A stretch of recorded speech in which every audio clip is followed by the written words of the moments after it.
கீர்த்திகா தங்கபாண்டியன் திமுக வேட்பாளராக நிற்கிறாங்க. அதிமுக 3 முறை இந்த பகுதிக்கு சட்டமன்ற உறுப்பினராக இருந்த ராஜன் செல்லப்பா நிற்கிறார். ஒண்ணுமே செஞ்சதில்லை, அவரெல்லாம் பார்த்ததே இல்லை யாருமே.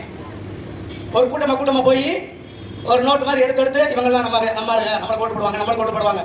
என்ன மைத்திரி தான் நீங்க போய் அவங்களுக்கு ஓட்டு வாங்குறீங்க? இந்த ஊருக்காரங்க தானே போறீங்க கூட்டமா. சரி, எங்க பிள்ளைகளுக்கு நல்ல கல்வி கிடைக்கல, உங்க பிள்ளைகளுக்கு நல்ல கல்வி கிடைக்குதா? சரி, அதிமுக காரன் 200 ரூபா வாங்கி கொடுக்குறியா, ஏஜென்ட் வேலை பாக்குறியா சொல்லி அவங்களுக்காவது ஏதாவது ஒரு நல்ல கல்வியை கொடுக்குறாங்களா? தனியா எதுவும் திமுக காரங்களுக்கு கொடுக்குறாங்களா?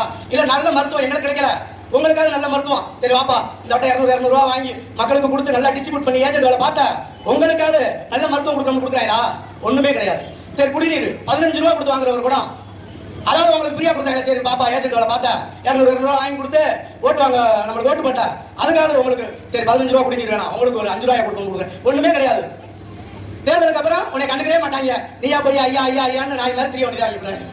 இந்த 2 வேட்பாளர்களையும் புறம் தள்ளிவிட்டு நாம் தமிழர் கட்சியின் சட்டமன்ற வேட்பாளர் நமது அக்கா முனைவர் சத்யாதேவி அவர்களை தற்பொழுது பேச அழைக்கிறேன். அக்காவின் பேச்சு திறனை பாருங்கள், அவர்கள் எடுத்து வைக்கும் கொள்கையை பாருங்கள், இந்த 2 திராவிட கட்சிகள் நிக்க வைத்திருக்க வேட்பாளரையும் பாருங்கள். நன்றி.